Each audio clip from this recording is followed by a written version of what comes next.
Assalamualaikum warahmatullahi wabarakatuh. Innal hamdalillah nahmaduhu wa nasta'inuhu wa nastaghfiruh wa na'udzu billahi min shururi anfusina wa sayyiati a'malina. Man yahdihillahu fala mudhillalah wa man yudlil fala hadiyalah. Asyhadu an la ilaha illallah wahdahu la syarika lah wa asyhadu anna Muhammadan abduhu wa rasuluh. Ya ayyuhalladzina amanu taqullaha haqqa tuqatih wa la tamutunna illa wa antum muslimun.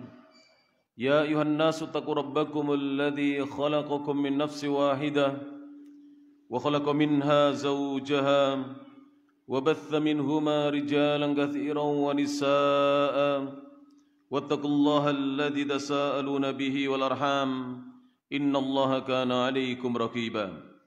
Ya ayyuhalladzina amanu taqullaha wa qulu qawlan sadida yuslih lakum a'malakum wa yaghfir lakum dhunubakum wa man yuti'illaha wa rasulahu faqad faza fawzan 'azima. Amma ba'd, fa inna asdaqal hadithi kitabullah wa khairal huda huda Muhammadin sallallahu alaihi wa ala alihi wasallam wa syarrul umuri muhdatsatuha fa inna kulla muhdatsatin bid'ah wa kulla bid'atin dhalalah wa kulla dhalalatin finnar.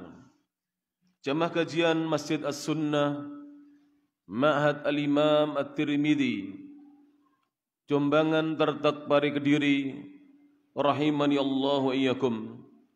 Alhamdulillah, segala puji hanya milik Allah Subhanahu wa taala, alladzi bi ni'matihi, yang dengan nikmat dan karunia dari Allah semata tatimmus shalihat, segala kebaikan menjadi sempurna. Para jemaah rahmati Allah Subhanahu wa taala, rahimani Allah wa iyyakum.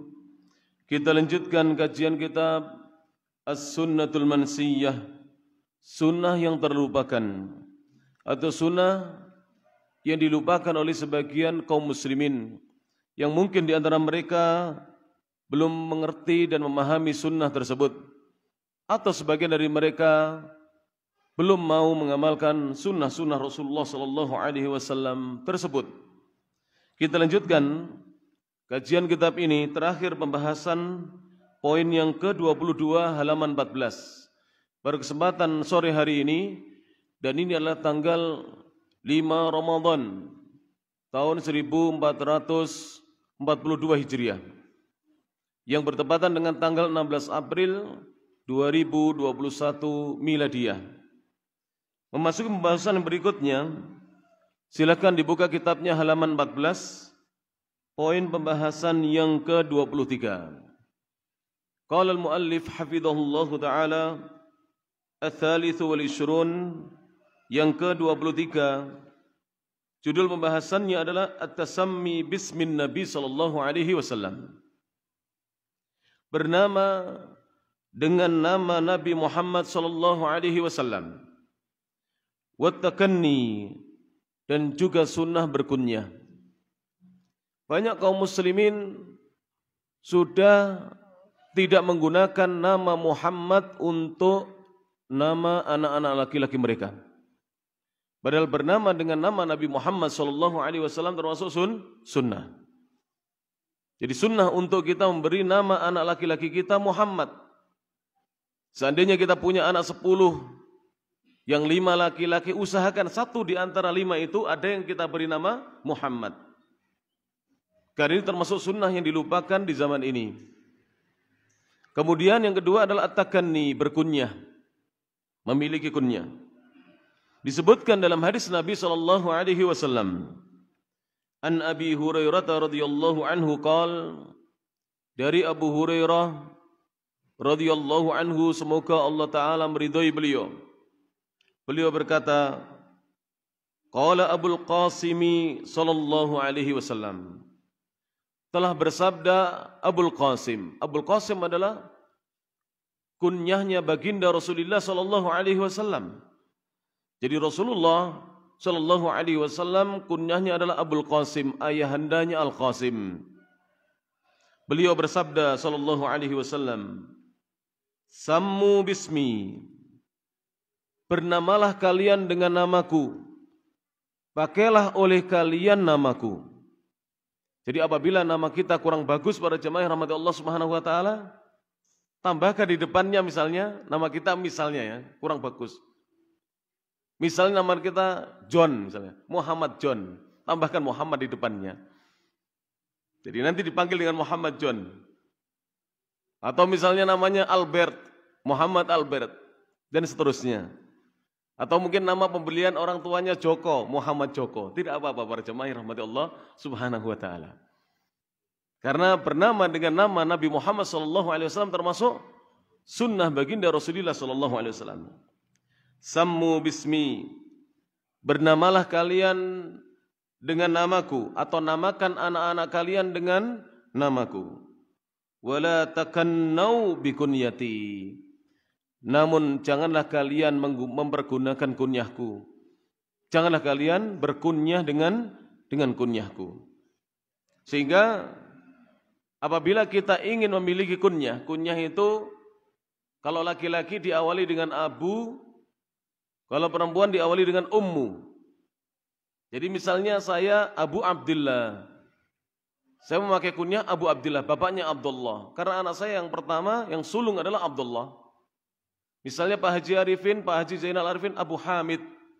Karena putranya ada yang namanya Hamid. Seperti itu. Jadi ini sunnah Nabi SAW. Abu dan Ummu. Istri saya kunyahnya adalah Ummu Abdullah. Begitulah sunnah dari Nabi SAW. Ada di antara teman-teman yang kunyahnya Abu Muhammad, istrinya Ummu Muhammad. Ada yang kunyahnya Abu Umair, istrinya adalah Ummu Umair, dan lain sebagainya. Dan ini termasuk petunjuk dari Nabi SAW. Rawahul Bukhari. Hadis ini diriwayatkan oleh Imam Al-Bukhari. Hadis nomor 6188. Hadisnya nomor 6188. Diamalkan ya para jemaah yang rahmati Allah Subhanahu wa taala. Bagi yang belum ada anak laki-lakinya yang dinamakan Muhammad, nanti tunggu anak yang berikutnya. Kasih nama apa? Muhammad, ditunggu lagi. Kalau punya anak laki-laki dikasih nama apa? Muhammad. Ini termasuk sunnah yang dilupakan. Adapun sunnah yang banyak diamalkan, misalnya memberi nama anak-anak laki-laki kita dengan nama Abdullah dan Abdurrahman. Ini sunnah yang masih banyak dikerjakan. Masih banyak yang dikerjakan. Dan disebutkan dalam hadis yang sahih, yang diriwayatkan oleh Imam Muslim dalam kitab sahihnya, Rasulullah SAW bersabda, kata Rasulullah SAW, ahabbul asma'i ilallahi Abdullahi wa Abdurrahman. Nama yang paling dicintai oleh Allah jika dia adalah seorang laki-laki adalah nama Abdullah dan nama Abdurrahman. Jadi Abdullah dan Abdurrahman adalah nama untuk anak laki-laki yang paling dicintai oleh siapa? Allah Subhanahu wa taala. Dan para ulama Ahlus Sunnah wal Jamaah seperti Al-Imam Ibnul Qayyim, seperti Asy-Syaikh Bakar Abu Zaid dan ulama-ulama yang lainnya, mereka menyusun urutan nama-nama terbaik dalam Islam. Urutan pertama adalah nama-nama yang disandarkan kepada Allah Subhanahu wa taala. Jadi nama-nama yang disandarkan kepada Allah Subhanahu wa taala seperti Abdullah, Abdurrahman, Abdul Aziz, Abdul Jabbar, Abdul Salam, Abdul Muhsin, Abdul Mu'min, Abdul Ghafur, Abdul Razzaq. Ini nama-nama yang terbaik pertama. Kemudian yang kedua adalah nama-nama yang diambil dari nama-nama para nabi. Yang paling baiknya adalah nama Muhammad, kemudian Ibrahim, kemudian nabi-nabi yang lain. Nama yang terbaiknya adalah nama siapa?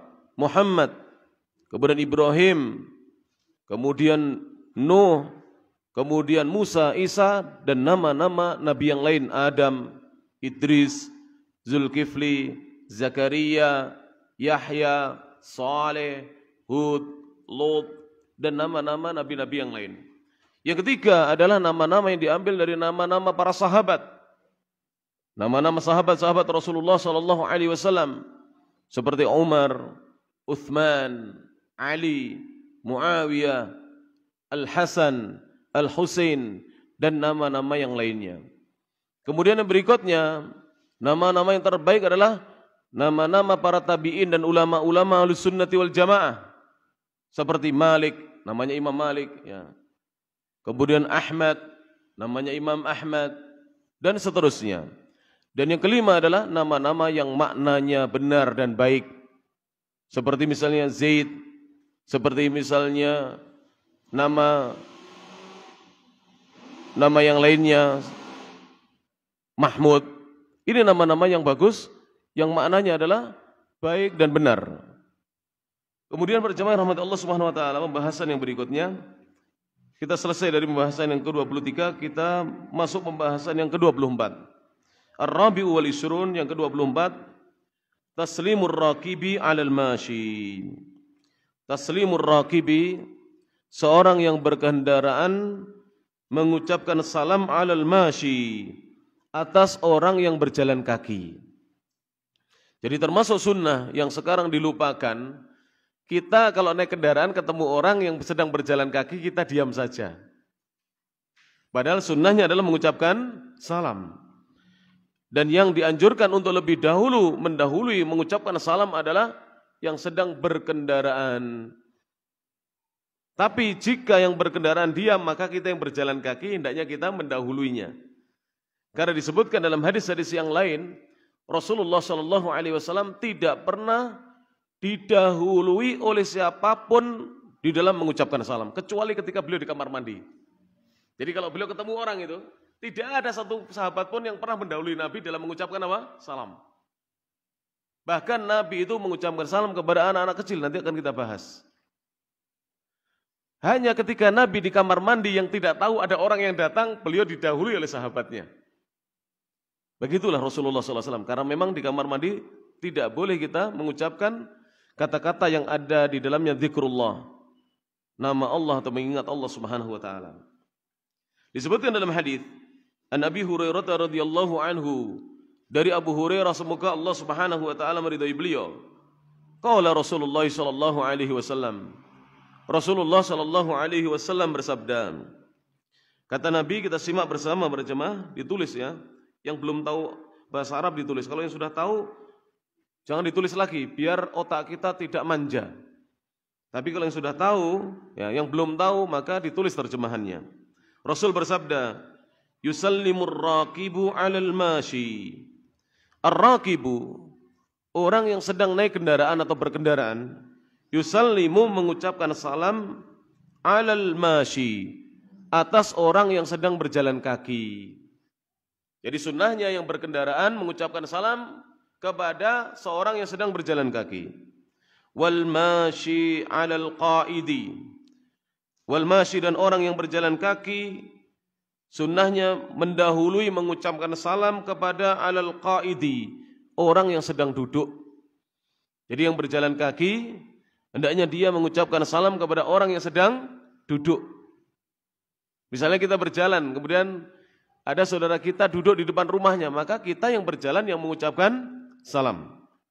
Kemudian Nabi mengatakan, wal qalilu 'alal katsiri, dan yang jumlahnya sedikit mengucapkan salam kepada yang mereka jumlahnya banyak. Contoh apa? Orang masuk masjid ini sunnahnya jangan hanya langsung duduk, sunnahnya mengucapkan salam lebih dahulu. Karena antum datang jumlahnya 1 atau 2, ya. Ucapkan salam, assalamualaikum. Nanti yang dengar, yang di pinggir-pinggir, jawablah apa? Waalaikumsalam warahmatullah. Kamu lengkap? Waalaikumsalam warahmatullahi wabarakatuh. Kemudian sholat tahiyatul masjid baru duduk. Begitu caranya. Ketika kita ada taklim, masuklah dengan mengucapkan apa? Salam. Nanti yang dengar segera menjawab salam. Segera menjawab salam. Kadang-kadang saya sedang mengajar begini, ada yang salam, jamaah tidak menjawab salam, saya menjawab dari sini, enggak apa-apa. Sebab kalau dengar tidak ada satupun yang menjawab salam, semuanya berdosa. Harus ada satu yang menjawab apa? Salam. Hadisnya rawahul Bukhari, diriwayatkan Imam Al-Bukhari. Hadis nomor 6232. Jadi diamalkan ya para jamaah ya, yang rahmat Allah Subhanahu wa taala. Diamalkan kalau kita sedang berkendaraan, apakah naik mobil atau naik motor, ketemu orang, maka dikurangi kecepatannya. Kecepatannya dikurangi, kemudian kita ucapkan salam kepada orang yang sedang berjalan kaki atau sedang duduk di depan rumahnya yang kita kenal, ya. Maupun yang tidak kita kenal, yang kita tahu itu adalah muslim, ucapkan salam. Assalamualaikum warahmatullahi atau assalamualaikum.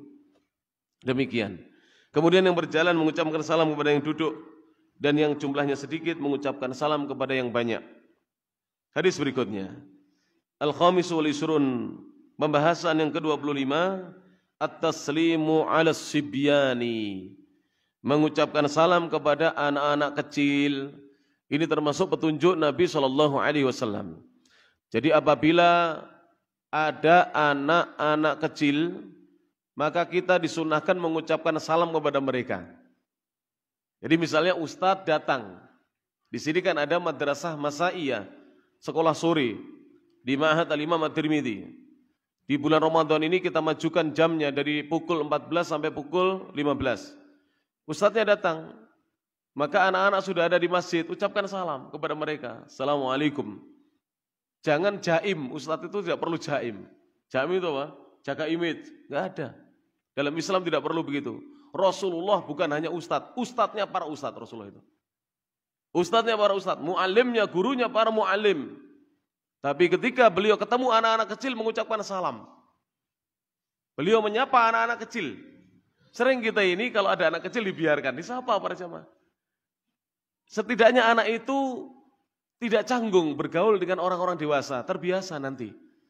Misalnya anak-anak yang hadir di majelis seperti ini, antum sapa nanti waktu berbuka puasa ditanya kelas berapa Dik, kelas berapa Nak, misalnya ya. Disapa para jamaah rahmati Allah Subhanahu wa taala. Karena itu termasuk petunjuk sunnah Nabi SAW, ditanya, itu abahnya senang.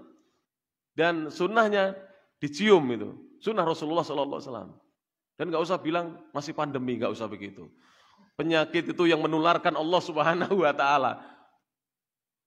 Madhab kita adalah madhab Ahlussunnah wal Jamaah, bukan madhab WHO. Buktinya kita jabat salam ya, jabat tangan ya enggak ada masalah. Dulu WHO mengatakan jabat tangan menularkan penyakit. Yang menularkan itu bukan jabat tangan. Yang menularkan penyakit, yang membawa penyakit dari satu orang ke orang lain adalah Allah Subhanahu wa taala. Allah Subhanahu wa taala. Sekarang coba gara-gara pandemi, jabat tangan begini-begini. Apa ini? Jabat tangan tok gitu. Nanti cuci tangan. Kalau ragu-ragu ya. Begitu saja, enggak usah ragu-ragu. Ya. Enggak usah takut pada jemaah rahmati Allah Subhanahu wa taala. Kalau memang sudah ditakdirkan sakit ya sakit. Ucapkan salam kepada anak, alhamdulillah. Dan alhamdulillah beberapa masjid sejak pandemi sampai sekarang ini saya ketemu. Masjid-masjid sejak pandemi sampai sekarang ini kajian tetap berlangsung, sholatnya tetap rapat. Bahkan ada satu masjid tidak ada yang pakai masker satupun. Alhamdulillah sehat walafiat. Dengan izin Allah Subhanahu wa taala. Karena penyakit itu yang menularkan siapa? Allah Subhanahu wa taala. Rasul bersabda, la adwa, tidak ada penularan dalam penyakit. Penyakit itu tidak ada yang bisa menular dengan sendirinya. Yang menyebabkan berpindah dari satu orang ke orang lain adalah Allah Subhanahu wa taala. Ini bukan menentang pemerintah ini para jemaah. Ini adalah mengkritisi madhab yang bertentangan dengan madhabnya Rasulullah SAW. Yang bertentangan dengan madhabnya Rasulullah SAW. Rasulullah demikian para jemaah. Dan kita tetap menghormati bagi yang sholatnya renggang atau sholat pakai masker, kita tetap menghormati. Saya sendiri juga kadang-kadang sholat pakai masker, tapi jangan terlalu takut. Ada orang sudah kadung begini, kita biarkan tangannya begini-begini. Ya bisa jabat tangan. Kalau orang nggak jabat tangan ya sudah nggak apa-apa. Oh jabat tangan hanya sebatas sunnah. Jadi mengucapkan salam kepada anak-anak adalah termasuk petunjuk sunnah Nabi SAW. Kita baca hadisnya para jemaah rahmatullah taala. An Anas bin Malikin, dari Anas bin Malik radhiyallahu anhu, annahu marra ala sibyanin. Sesungguhnya Anas bin Malik marra lewat ala sibyanin, melewati beberapa anak-anak kecil. Jadi ketika Anas lewat tempat itu, anak-anak sedang bermain-main di tempat tersebut. Fasallama alaihim. Maka Anas mengucapkan salam kepada mereka, anak-anak yang masih kecil. Assalamualaikum, begitu ya. Anak-anak yang masih kecil. Wa qala, dan beliau berkata, Anas berkata, kana nabiyyu sallallahu alaihi wasallam yaf'aluh. Kana nabiyyu, dahulu Nabi sallallahu alaihi wasallam terbiasa atau seringkali yaf'aluhu, melakukannya. Jadi Anas punya dalil bahwa beliau mengucapkan salam kepada anak-anak yang masih kecil itu karena beliau melihat Nabi dahulu kalau ketemu dengan anak-anak, berjumpa dengan anak-anak, Nabi SAW mengucapkan salam kepada mereka. Sering di antara kita ketemu anak-anak dibiarkan, jangan loh para jemaah, ditanya, seneng itu anak-anak. Duk, kelas berapa Duk? Kelas berapa nak? Seneng anak-anak begitu para jemaah. Yang rahmati Allah Subhanahu wa taala. Apalagi terus kantongnya dileboni duit 2.000, 5.000, itu seneng tambah anak-anak ya. Jadi besok ke sini ke Mahat Al-Imam At-Tirmidzi pada sanggup uang 2.000-an, 5.000-an, 10.000-an ya. Anak-anak ini sangoni seneng para jemaah. Kalau di Saudi Arabia anak-anak saya renas itu.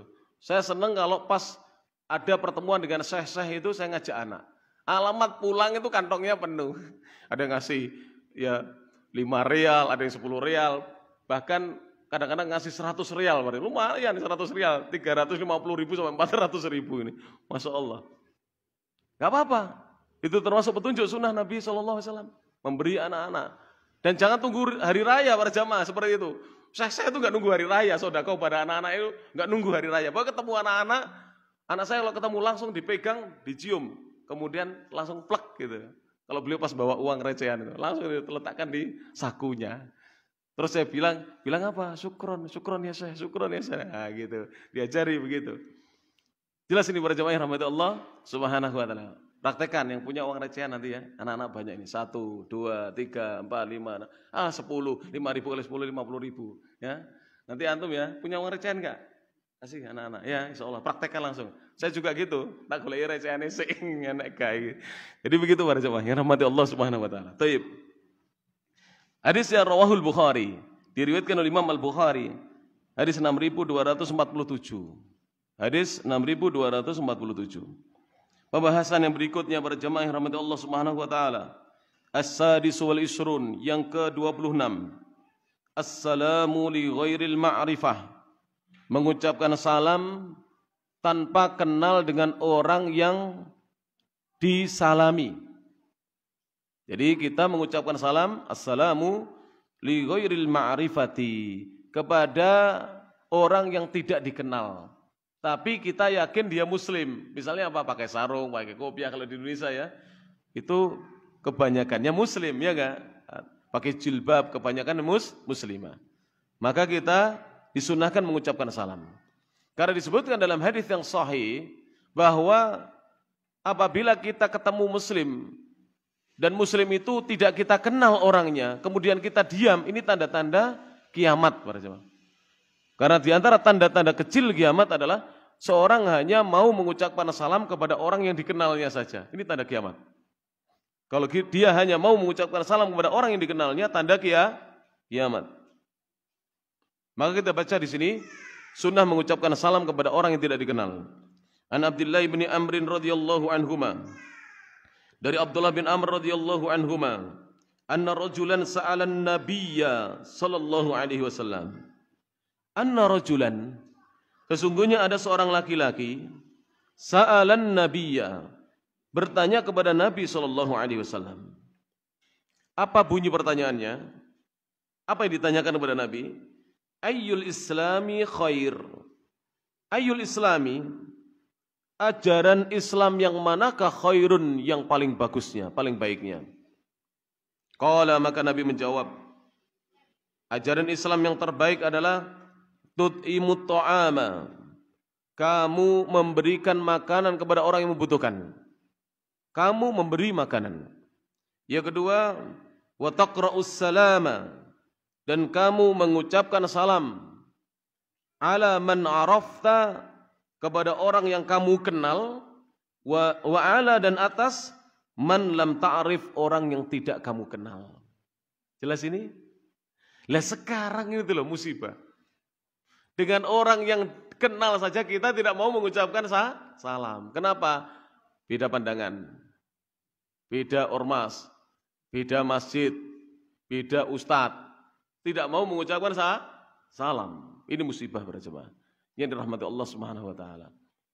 Musibah ini. Padahal Rasulullah mengatakan amalan Islam yang terbaik adalah memberi makanan kepada orang yang membutuhkan dan mengucapkan salam kepada orang yang kita kenal, yang kita tahu diri orang itu maupun yang kita tidak mengenalnya. Jelas di sini Rasulullah mengatakan tut'imut ta'ama, kamu memberi makanan, wa taqra'us salama, dan kamu mengucapkan salam, ala man arafta, atas orang yang kamu kenal, wa ala man lam ta'rif, dan atas orang yang tidak kamu kenal. Rawahul Bukhari. Hadis ini diriwayatkan Imam Bukhari.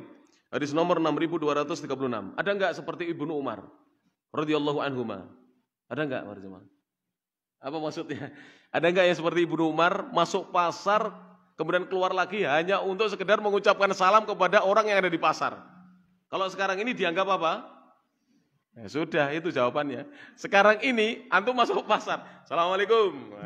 Assalamualaikum. Assalamualaikum. Iki wong gendengan nyaran iki. Mesti begitu, ya enggak? Coba. Enggak usah begitu, enggak usah masuk pasar. Antum ketemu kaum muslimin di jalan itu ya, pakai sarung jelas dia pakai sarung. Assalamualaikum. Dia tuh seperti ngeliatin kita loh. Kok aneh ini. Inilah hadis ini. Makanya hadis kalau jarang disampaikan akan menjadi asing. Akhirnya dilupakan oleh kaum muslimin. Ya. Islam ini disampaikan sajalah. Dan dai tidak perlu takut menyampaikan ajaran Islam yang murni, sampaikan. Orang mau jalankan, alhamdulillah, tidak mengapa. Kita sudah menyampaikan Islam, sudah.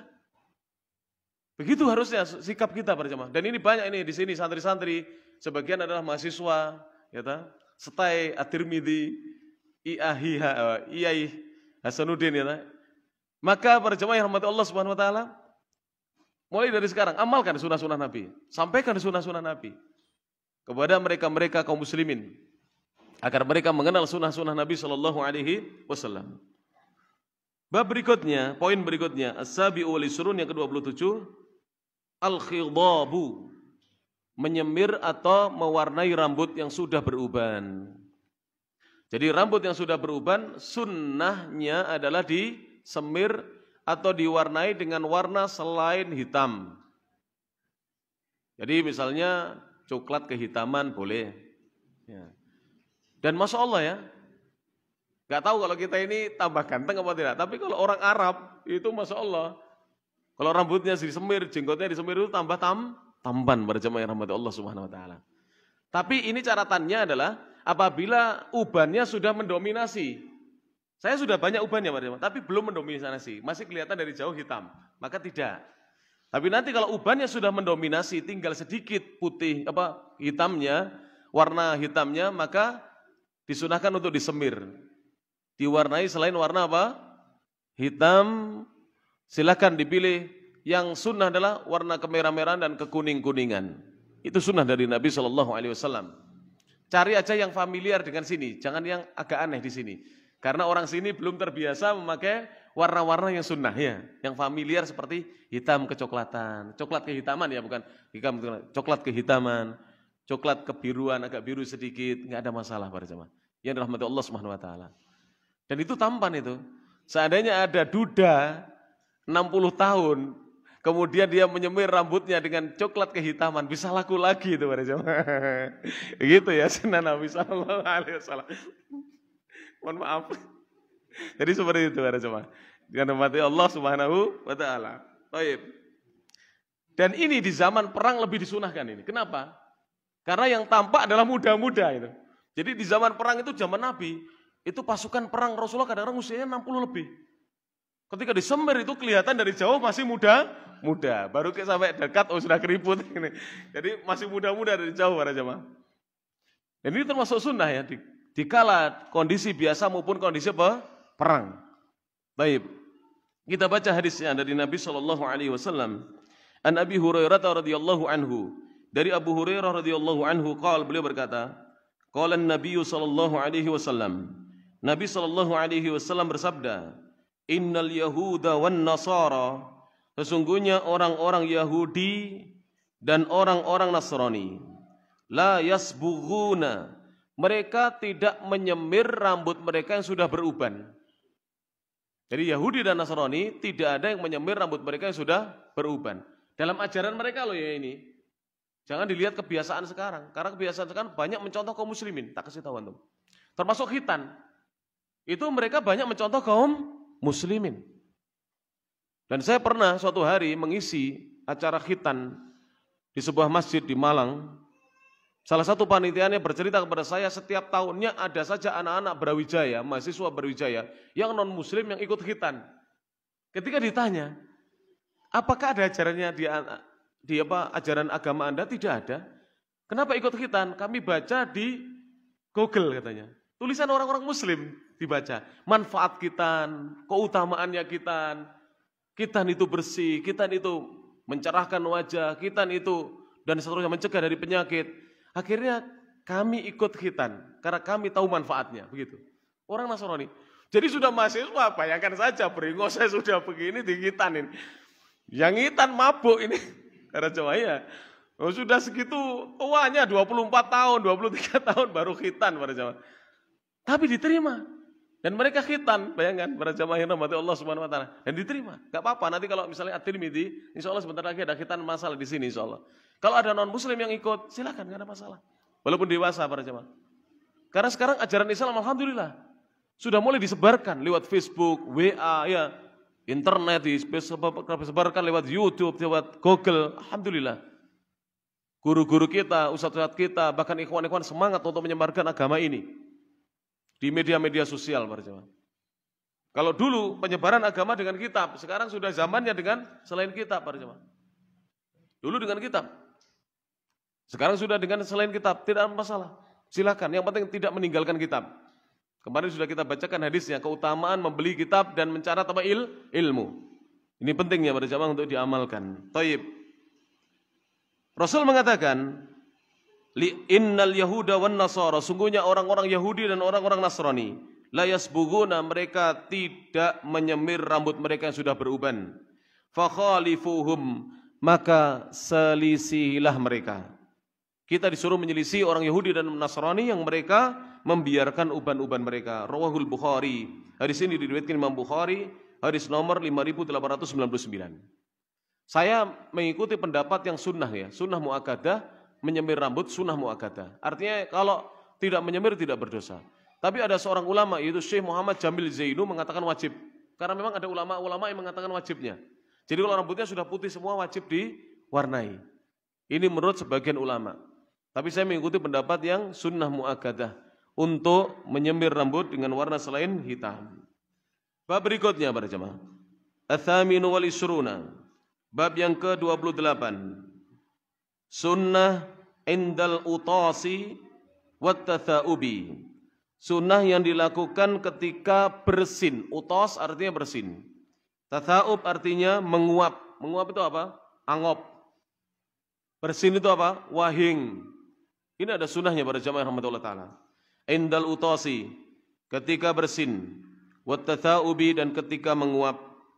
An Abi Hurairah radhiyallahu anhu, dari Abu Hurairah radhiyallahu anhu, anin Nabi sallallahu alaihi wasallam, dari Nabi sallallahu alaihi wasallam qaal, beliau bersabda, innallaha yuhibbul utasa, sesungguhnya Allah mencintai bersin.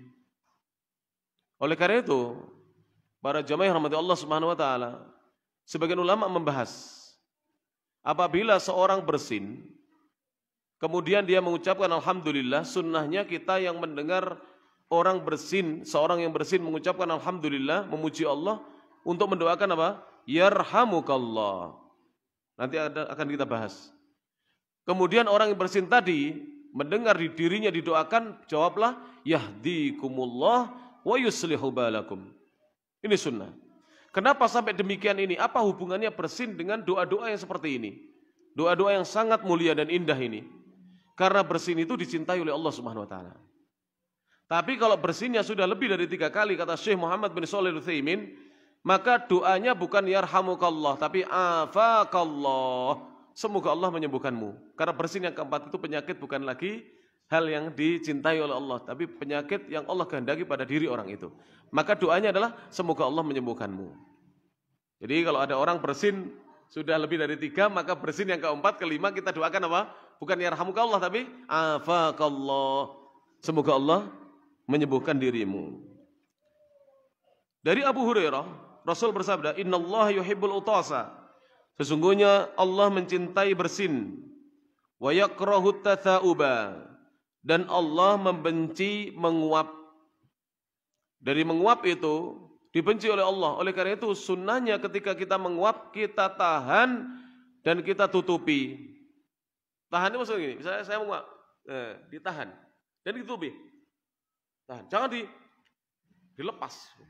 Jangan dilepas. Mulutnya jangan dibuka lepas, tapi ditahan dan ditutupi. Dan yang terbaik menutupinya, ini petunjuk dari para ulama adalah dengan apa? Dengan bagian zahir, bagian luar dari tangan kiri kita. Karena kita tidak akan memegang dengan apa? Bagian zahir kita. Kita kalau memegang sesuatu kan dari sini. Sini yang dibuat memegang. Dari sini. Ini yang terbaik. Atau ini. Tapi yang terbaik adalah mana? Kiri. Kenapa? Karena kanan walaupun kita pakai ini tetap dibuat salaman. Kadang-kadang orang menyentuh sini kita. Islam menjaga kebersihan dan kesehatan para jemaah yang dirahmati Allah Subhanahu wa taala. Taib. Rasul bersabda, "Fa idza atasa ahadukum," apabila salah seorang di antara kalian bersin. Bersin itu apa? Wahing bahasa Jawanya. Wa hamidallaha, kemudian dia memuji Allah. Mengucapkan apa? Hajing, alhamdulillah. Dia mengucap alhamdulillah. Kana haqqan ala kulli muslimin. Maka merupakan hak atas setiap muslim yang mendengarnya, sami'ahu yang mendengarnya, an yakula, untuk mendoakan orang tersebut dengan yarhamukallah, yarhamukallahu, semoga Allah merahmatimu. Wa amma tatha'ubu, adapun menguap, fa innama huwa minasyaitani, sesungguhnya menguap itu adalah dari syaitan. Fa idza tatha'aba, apabila menguap ahadukum salah seorang di antara kalian, falyaruddahu mastata', maka hendaknya dia menahan mulutnya mastata'a, semampunya. Jadi jangan dibuka lebar tapi ditahan semampunya. Ya, jadi ditahan semampunya. Fa inna ahadakum, karena sungguhnya salah seorang di antara kalian, idza tatha'aba, apabila dia menguap, dhahika minhu syaitanu, maka setan tertawa dari orang tersebut. Setan tertawa, mentertawakan orang tersebut. Jadi kalau ada orang menguap dan dia tidak menutupi mulutnya, tidak menahan mulutnya, maka setan mentertawakannya. Jelas ini para jamaah yang dirahmati Allah Subhanahu wa taala. Rawahul Bukhari, hadis diriwayatkan Imam Al-Bukhari, hadis nomor 6226. Dan kalau kita lihat orang-orang soleh ya, guru-guru kita, para ustadz, itu betul-betul sunnah-sunnah seperti ini diamalkan. Atau ikhwan-ikhwan yang Masya Allah yang ngajinya rajin, yang istiqomah dalam menuntut ilmu, itu kalau menguap nggak dibiarkan apa? Lepas. Tapi berusaha untuk ditahan dan ditutupi. Karena itu memang petunjuk sunnah dari Nabi SAW, supaya tidak ditertawakan oleh syaitan. Ini masalah gaib yang harus diimani. Kita tidak bisa melihat syaitan, tapi setan bisa melihat kita. Dan mereka mentertawakan kita para jemaah ketika kita menguap dan tidak menutupi mulut kita. Para jemaah yang rahmat Allah Ta'ala, ini yang bisa disampaikan. Mudah-mudahan bermanfaat, walaupun kurang 5 menit nggak apa-apa. Sekali-kali ya, ngaji itu adalah apa? Cepat dan pendek itu ya. Ini. Karena saya ini adalah gasnya gaspol saya kalau ngaji ya, gaspol. Insya Allah begitu ya, gaspol. Ya. Ngaji itu jangan lembek-lembek, nggak enak para jemaah. Yang semangat, yang cepat itu istirahat. Gunakan untuk berdoa, wudu-wudu, ya gitu, sekali-kali ya. Demikian para jemaah yang bisa disampaikan. Mudah-mudahan bermanfaat. Sebenarnya saya mau gaspol, baca terus, tapi nanti ustadz yang lain nggak kebagian, saya habiskan nanti. Saya itu sehari biasanya kalau kataman begini di Kediri, 24 hadis, ini tadi berapa? 6, ya kecil, 24, tapi cepat sekali para jemaah. 24 hadis. Sekali pertemuan itu 24 hadis, 26 hadis, 23 hadis, gitu. Paling minim, kalau hadisnya panjang-panjang, 16 hadis. Jadi begitu para jemaah. Dan sebagian ikhwan kita sudah ada yang pernah ikut. Sebenarnya itu nggak ada apa-apanya dengan di Saudi para jemaah. Di Saudi sekali duduk 50 hadis dibaca. Sekali duduk. Makanya ilmu-ilmu para guru kita yang pernah belajar di Saudi Arabia banyak para jemaah. Karena apa?